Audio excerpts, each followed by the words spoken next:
Is there anything from traditional Indian cooking that inspired you?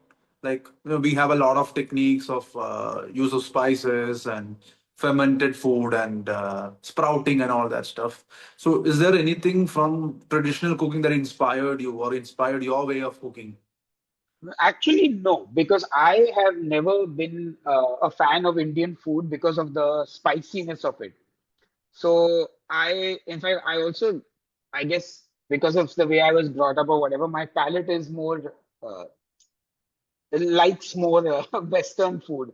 So I like my sandwiches, my burgers, my pizzas, my steak. I love Chinese food, Thai food. Indian food is not as exciting for me.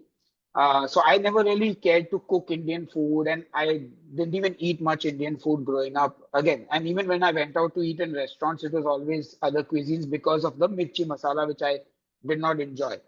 But because of my channel, I was getting musicians from foreign countries to come and be on my show, and I was going to interview them.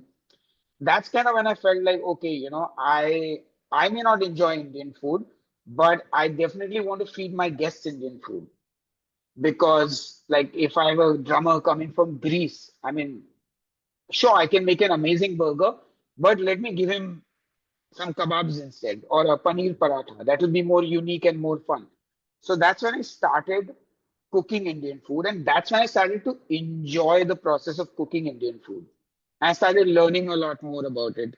Then one of the things I really like to do was like I did this series called Bacon Tadka, where I took classical Indian dishes and I started adding bacon to them. So for me, that was a creative way to cook more Indian food where I was really enjoying that process. So that's when I started picking up uh, obviously skills for Indian cooking. And then, as the keto thing started, I was like, I'd love to learn some Indian food. And that's again how I sort of did more and more Indian cooking.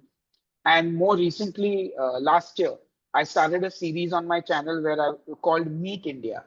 So I have a big uh, issue with vegetarianism in India, specifically because of the religious aspect, because I'm an atheist and I have a very serious dislike for religion, all religions, just so that nobody takes offense to any particular religion. But I generally dislike religion and I dislike the discrimination in India against meat eaters because of the religious aspect of vegetarianism.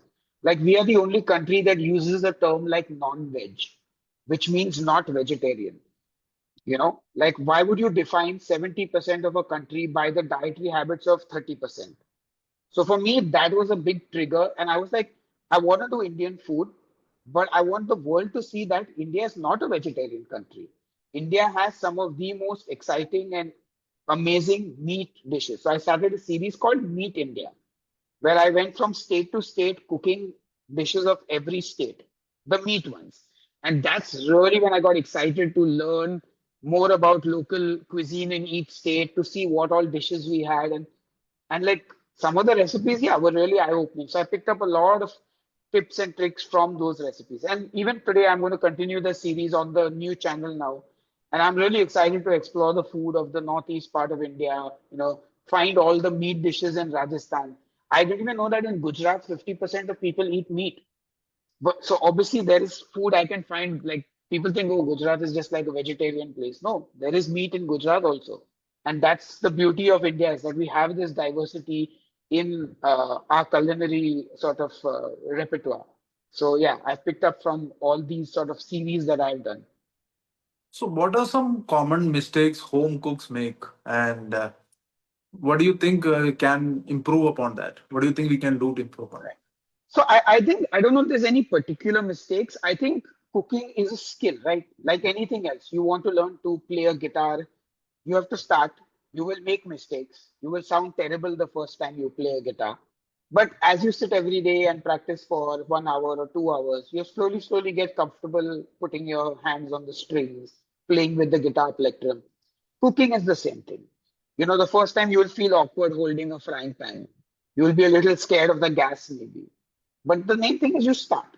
Start with something that looks easy to you. Boil an egg, maybe. Then you make a scrambled egg, maybe. Omelette. Then you make yourself some aloo poha maybe, you know, maybe then you make a piece of tandoori chicken on your frying pan. So with cooking, I think it's just don't be afraid to start.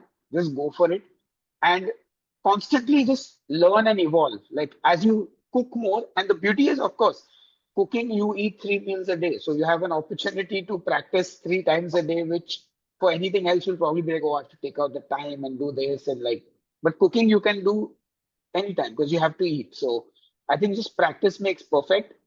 Just get behind the stove and just start cooking. If I have to add my input, what I feel Indian cooks are doing wrong is we are using a lot of spices and other external things to flavor the dishes rather than the raw ingredients or the protein itself. So I won't say that's wrong necessarily. I mean, that is Indian food, right? Our our cuisine is developed like that. It's the spices, like, and that's what most people have grown up eating. So they don't enjoy the protein focused, So you have to sort of, I think, cook to suit your palate. Like, for example, I started cooking because I did not like too much mirchi and masala. And my mother was like, no, no, I have to put one chili in the dal for your father. And I'm like, fine, then I'll make my own food. So I think if people like spices, it's great. It adds a lot of flavor. It's a different sort of, it's your palate. Like you can do that. Like if you want to taste the protein, you use less of it. If you don't want to taste the protein, use more of it.